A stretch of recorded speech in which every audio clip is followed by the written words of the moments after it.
और भगवान कहने लगे, रे भैया एक बात बताओ, अगर किसी कारण बस हम तुम अलग हुए तो क्या? इतना कहने वाले थे कि होगा।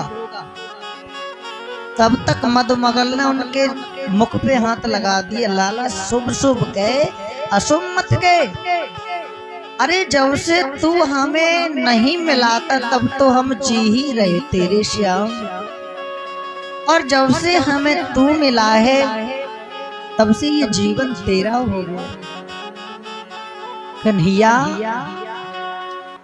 मैं तो जिस दिन से तेरा साथ पकड़ा है अपने घर का कभी भोजन नहीं पाया। अरे साथ को जाता हूँ और सुबह हुआ मैं तो तेरे ही पास रहता हूँ रे कन्हैया।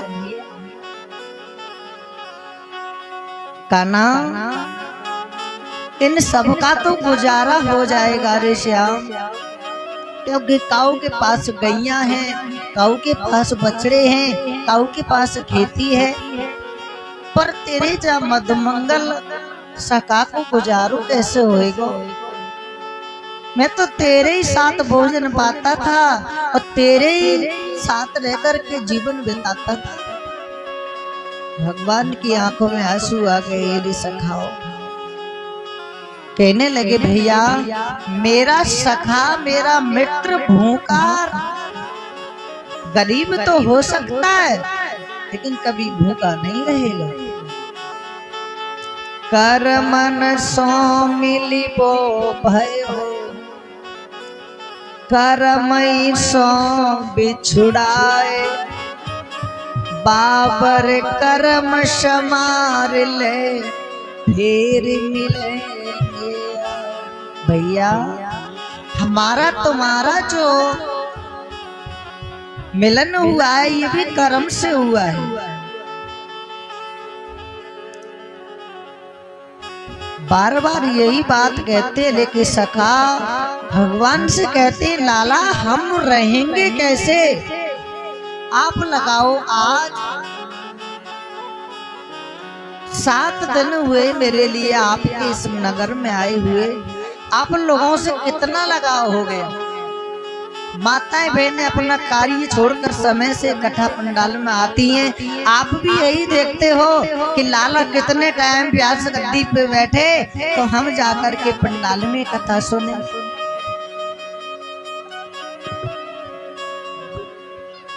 अरे तुम्हारा हृदय में कितना भाव हो गया। भगवान तो 11.5 वर्ष वृंदावन में रहे। वृंदावन के ग्वालों का बुरा हाल हो गया दादा। वो कहते, कन्हैया तू नहीं था तब तक तो हम जी रहे थे, लेकिन तू मिलाया भी जीवन तेरा हो गया रे श्याम। अब भगवान सोच रहे मैं कैसे समझाऊं कि ये अब मुझे जाना होगा। एक दिन तो सभी बिछड़ जाते हैं, बाप बेटे बिछड़ जाते हैं, माँ बेटी बिछड़ जाती हैं, भाई भाई बिछड़ जाते हैं, गुरु शिष्य बिछड़ जाते हैं। गुरुजी ये बात शाम तक हो रही थी। संध्या को गाय लेकर सब ग्वाला वापस आए। अक्रूर जी ऐसे ही रथ लेकर के वृंदावन में आए हैं तो अक्रूर जी ने वो पत्र आकर के नंद बाबा को दे दिया और नंद बाबा ने वो पत्र को पढ़ा तो कहने लगे, अक्रूर जी तुमने ये क्या किया है? हाथ जोड़कर बोले हैं, भैया ये राजपाट ये धन दौलत और भैया जागीर तुम्हारी है, मेरे काला को मत ले जइयो ये बाबा नंद भिखारी है।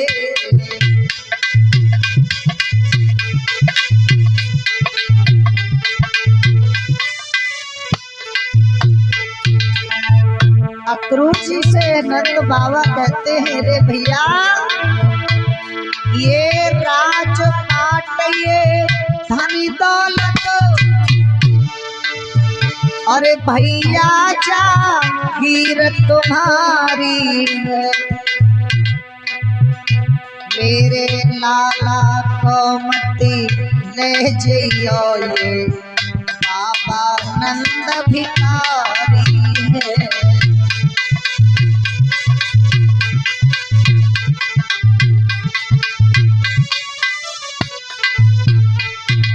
अक्रूर जी कहते हैं भैया मैं क्या करूं, बेबस हूं मैं भी। ये प्रीति की रीत सुनो भैया और बहुत बुरी बीमारी है, पर सब रोगन की दवा मिले जा, रोग से दुनिया हारी है।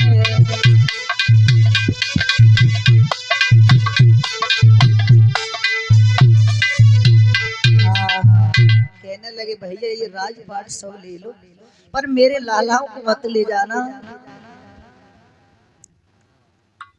आज इस बात को कह रहे थे, शाम को भगवान गाय लेके आए, बाड़े में गायों को कर दिया, जाकर के अक्रूर जी को प्रणाम किया और अक्रूर जी से इशारों में कह दिया काका जी हम सुबह 7 चलेंगे पर ये बात मेरी मैया को मत बताना। लेकिन बात ना जाने कहां से फूट गई गुरुजी। वृंदावन में चर्चाएं फैल गई कि नंद बाबा के यहाँ कोई आए हैं और हमको कैसा डर लगता है कहीं हमारे कृष्ण को ना ले जाए। जिस चीज की जिस इंसान की खोने का ज्यादा डर हो वो गुरुजी खो ही जाता है। अब वृंदावन में बुरा हाल होने लगा। आज से पहले मैंने आपको इतना कहा, आपसे कहता था तालियां बजाओ, आप बड़ा खुश होकर ताली बजाते थे, लेकिन आज वो अपने आप ही सबके चेहरों पे ऐसी रौनक सी हट जाएगी कि हमारा तुम्हारा रात्रि के बाद अपने अपने घर का प्रस्थान होगा। तो इसी तरह आप लोगों से कहूं भैया आप नाचो ताली बजाओ तो आपका मन नहीं करेगा। तालियां बजाओगे आप लेकिन आपका चेहरा भी उतर जाएगा, क्योंकि भगवान 11.5 वर्ष वृंदावन में रहे, उनका क्या हाल हुआ होगा। हमारा तुम्हारा तो 7 दिन का ही मिलन है यार। वृंदावन में यही हाल हो गया कि मन में यही चेहराए पर उतरे हुए हैं कि हमारा कहीं कृष्ण हमको छोड़ के ना चला जाए। भगवान अपनी मैया के पास गए, माखन को खाया, कक्ष में चले गए। अब गोपियाओं ने सोचा रे भैया श्याम सकारे जाएंगे, नैन मरंगे रोए, विधना ऐसी रहने कर जो भोर कबू न होए। अगर सुबह होते ही हमको हमारा श्याम छोड़ के चला जाएगा तो हमका ऐसे दिन की गुरुजी जरूरत नहीं है। ऐसे सुख के काल है ना जब सुख में हमारा श्याम हमें छोड़ के चले जाए, अरे हम तो अंधेरे में ही अपना जीवन काट लेंगे पर श्याम के बगैर ना रहे। किसे नींद आती है ऐसे समय पर? 3:30 बजे ही गोपियां मैया के द्वार पे पहुंच गई। मैया को नहीं पता है और रोने लगी हैं गोपियां। जब आवाज सुनी तो जसोदा आई, कहने लगी गोपियां पागल हो गई हो, सुबह सुबह सुन करती हो। कहने लगी तुम बड़ी भोली हो मैया, तुम्हें नहीं पता कि तुम्हारा श्याम सुबह होते ही तुम्हें छोड़कर चला जाएगा। कौन ले जाएगा, कहाँ जाएगा? मैं भी तो पूछती हूँ क्यों ले जाएगा। श्याम के पास पहुंची तो कक्ष में बैठी है। उठ करके मैया के चरणों में प्रणाम किया, आंखों में आंसू देखे जसोदा समझ गई कि अब निर्णय हो चुका है तो लाला मैं तुझे रोकूंगी नहीं। और श्याम को जेठ में भर लिया, कांधे अपने हृदय से लगाया, बोली लाला मैंने बचपन में तुझे एक ब्राह्मण के पास हाथ रेखा दिखाई तो ब्राह्मण ने बताया कि मैया तुम्हारा लाला एक दिन राजा बनेगा। और जब राजा बनेगो तो तुमसे दूर हो जाएगो। बकू तो जे लगे लाला कि बोई घड़ी आ गई है। कहती है जसोदा लाला मैं तो से एक विनती करती हूँ, अगर तू राजा बन जाए मैं तो रोकूंगी नहीं। अगर तू राजा बन जाए और तेरे राज्य में दास दासी की जगह हो तो अपनी नंद बाबा और जसोदा मैया को दास दासी बना लियो। मैं किसी से कहूंगी नहीं कि मैं तेरी मैया हूँ। अरे मैं तेरी सेवा करूंगी और तेरे दर्शन करती रहूंगी लाला, उसी से मेरा जीवन से गुजरता रहेगा। भगवान की आंखों में आंसू आ गए, जसोदा की आंखों में से तो पनारे बह रही हैं। बोली है मैया जसोदा लाला एक मैं तुझसे प्रश्न और करती हूँ। भगवान ने कहा मैया तू प्रश्न मत, अब तू मेरे से प्रश्न मत कर, क्योंकि मैं इस तेरे पीड़ा को सह नहीं पाऊंगा। सुबह हुआ, अक्रूर जी ने रथ लगा दिया, गोपियां द्वार पर खड़ी रो रही हैं, कहती हैं लाला और मथुरा को जा रहे हो कैसे जिएंगे।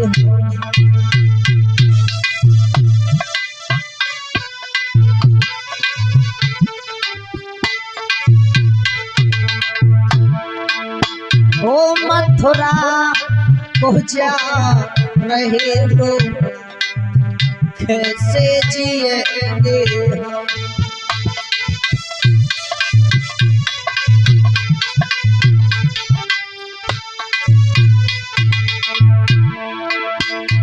ओ मथुरा को जा रहे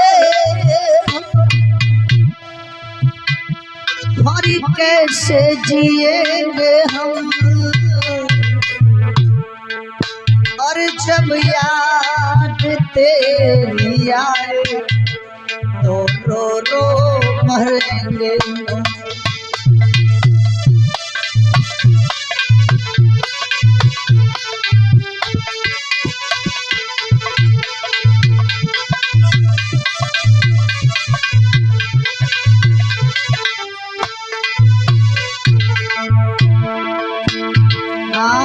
तोता बनाया आपको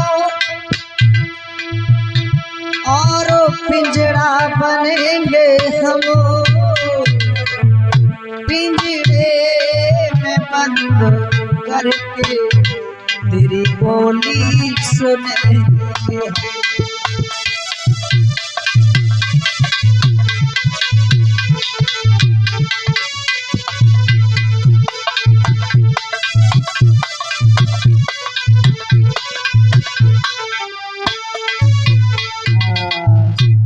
गोविंद भगवान की जय। बड़ा हाल हो गया वृंदावन का।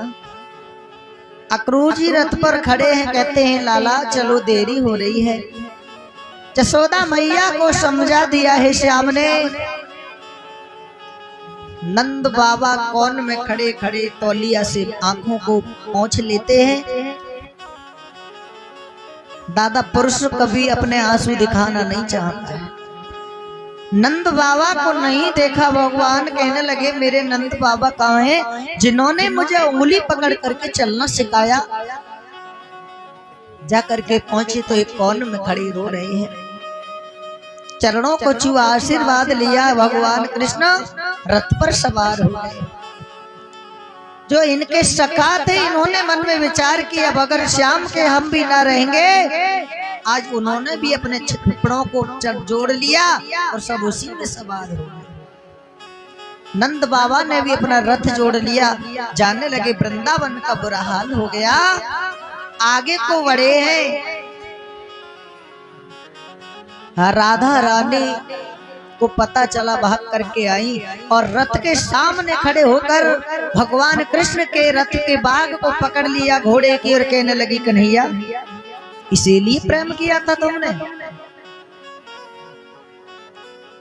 अरे तुम हमें छोड़ करके जा रहे हो तो हमसे प्रेम ही क्यों किया।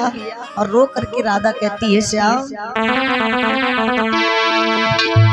अरे ज्यादा राधा को रुलाना अच्छा नहीं लगता।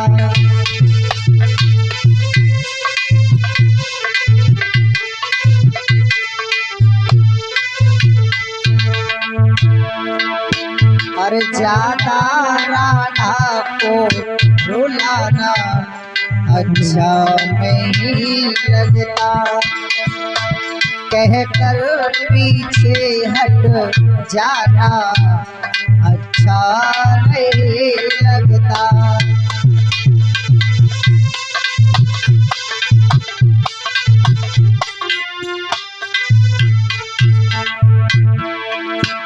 अरे मान से राधा बोली चरणों में शीश धर के तुम कहाँ चले गिरधारी हमको अनाथ करके। तुम कहाँ चले हो कन्हैया हमको अनाथ करके।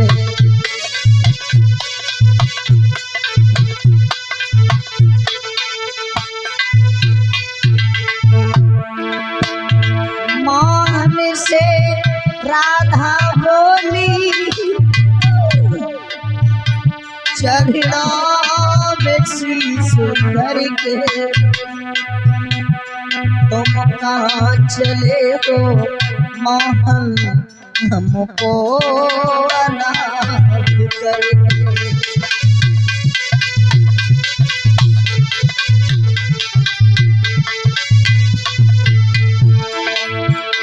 पीली मोहन सुनो तुम्हारे इस ब्रज में कैसे रहूंगी। जो नहीं लौटे बनवारी तो अपने प्राण तजूंगी।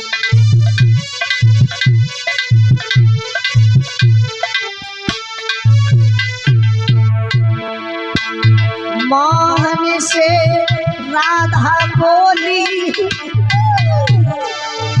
और चरणों में नीर करके तुम कहाँ चले हो मोहन हमको अनाथ करके।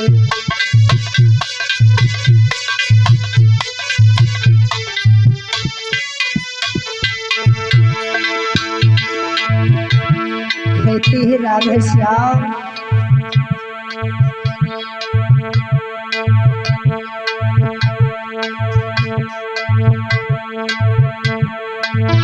और ये सौर में प्रेमवीर योगेश दुर्वेश और सुनील ये हमारे भांजे भगवान के चरणों में अपनी शुभ कमाई अर्पण करते हैं। भगवान इनकी हर मनोकामनाएं पूर्ण करें, धन भंडार भरे।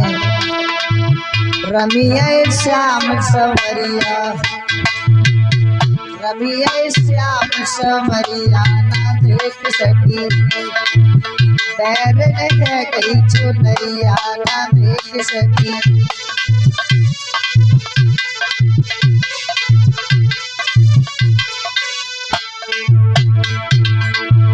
आज भगवान जा रहे हैं, राधा से कहा राधा मुरली ले लो। राधा कहने लगी श्याम इस मुरली से क्या होगा रे कन्हैया, जाओ।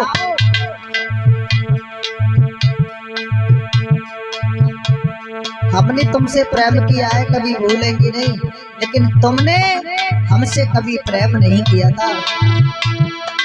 एक गोपी मन में विचार करती है मेरी कैसी किस्मत है, मैं अंत समय जाते समय भगवान का दर्शन भी नहीं कर पाई।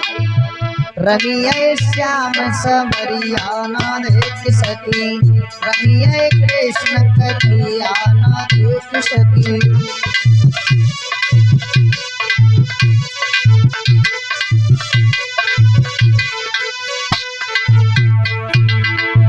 जैसे श्याम मेरी गलियों में आए, जैसे तौलाए गई ससुरिया ना देख सकी, बैरने गई चुनरिया ना देख सकी।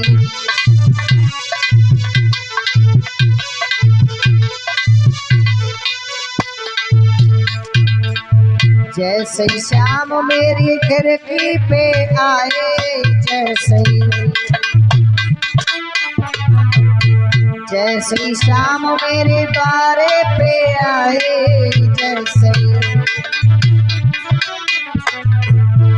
तौलो लग गई केवरिया ना देख सकी, पैर में है गई चुनरिया ना देख सकी।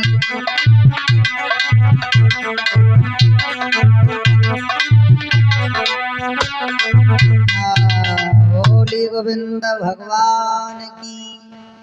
अक्रूर जी लेकर के चले हैं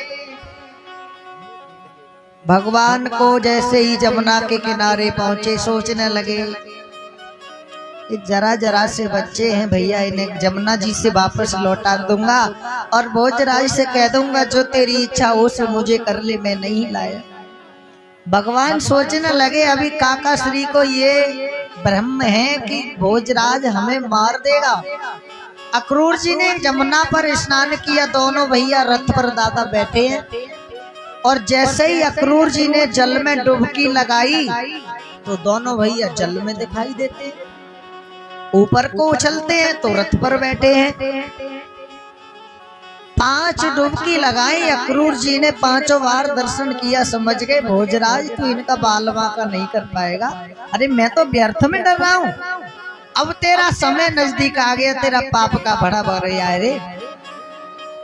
जैसे ही भगवान को लेकर के जमुना से चले हैं, गोपियां देख रही हैं भगवान की धूल उड़ रही थी, रथ की तहां तक देखती रही और जब धूल दिखाई देते रहे तब तक देखती रही। धूल उड़ रही थी, दिखाई ना दिए तो एक गोपी वृक्ष पर चढ़कर देखने लगी और जहां तक दिखे वहां तक देखती रही। भगवान का देखना बंद हुआ, ऊपर से ही गिर पड़ी और कागाओं से कहने लगी है, कागाओ कागा सब तन खाइयो, मेरो चुने चुने खइयो मांस, तोई में नाम दिखाइयो, मोय श्याम तरस की आस। अरे कागा मेरा पूरा शरीर खा लेना पर मेरे 2 नेत्र मत खाना, क्योंकि मुझे श्याम के लौटने का इंतजार है। अगर तुमने मेरे नेत्रों को खा लिया तो मेरे श्याम को दोष लग जाएगा। राधा रो रही है, गोपियां कहती हैं बहना क्यों पागल हो गई हो? अरे बहना काहे को तज रही प्राण, दीदी करुआय अपने न हुई है, बहना काहे को तज रही प्राण।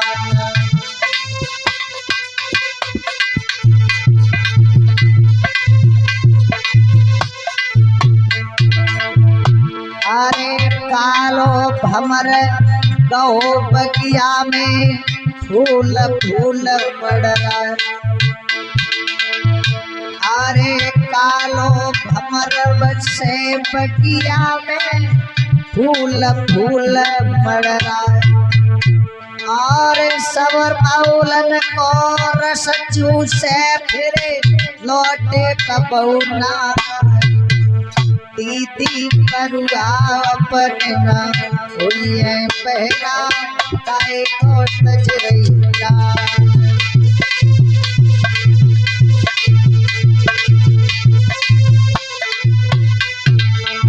दीदी करुआ अपना हुई है पहना, काहे को तज रही।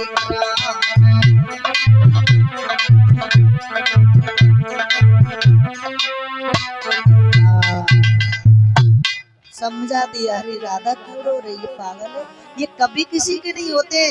कृष्ण काले हैं लेकिन पेट से कपटी भी है। अरे उन्हें हमसे प्रेम होता तो हमें छोड़कर क्यों जाते। भगवान के सोच रहे गोपियाओं, तुम मेरी मजबूरी नहीं समझ रही हो कि मुझे जिस कार्य के लिए आना है वो आया हूँ, वो कार्य मुझे पूर्ण करना है।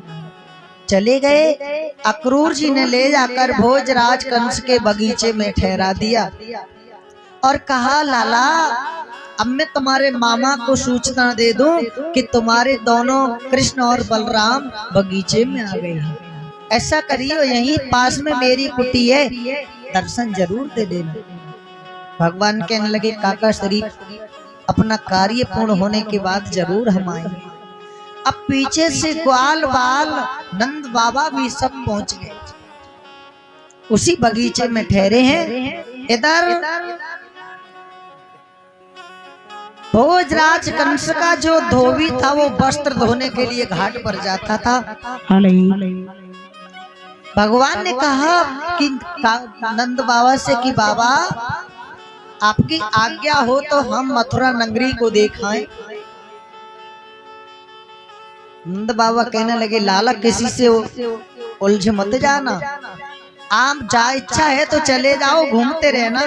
भोजराज कंस ने दादा आदेश कर दिया था कि उन कृष्ण और बलराम का कोई स्वागत नहीं करेगा।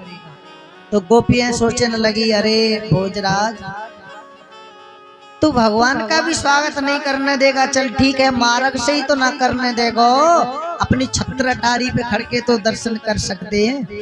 भगवान जैसे ही घूमने को गए तो ऊपर से पुष्पों की वर्षा होने लगी। जाकी रही भावना जैसी, प्रभु मूर्ति देखी तिन तैसी। अगर माताएं पुत्र के रूप में देखती हैं तो भगवान पुत्र के रूप में दिखाई देते हैं। माताएं अगर कोई शत्रु के रूप में देखता है तो भीम की तरह गदा लिए दिखाई देती हैं। कोई भगवान के रूप में देखता है तो चतुर्भुजी भगवान का दर्शन होता है। अब ग्वाला कहने लगे, भैया हमको जा पतो होती इतनो सम्मान मिले ननिहाल में तो हम अच्छे वस्त्र पहन के आते, पर हमको शर्म आ रही है। रे कृष्ण बता, इतना स्वागत हो रहा है, अभी तो गली में आए हैं, आगे जाएंगे कितनो स्वागत हो है मामा के यहाँ। भैया वस्त्र की जुगाड़ कर दे, कहीं मिल जाए तो नए वस्त्र दे दे हमको। बोला, बड़ा भोले बाबू के, चलो भैया ये भी मैं तुम्हारी व्यवस्था करूंगा। और घाट पर वो धोबी वस्त्र धोने के लिए गया तो भगवान वहीं को जाने लगे। लला किस तरह से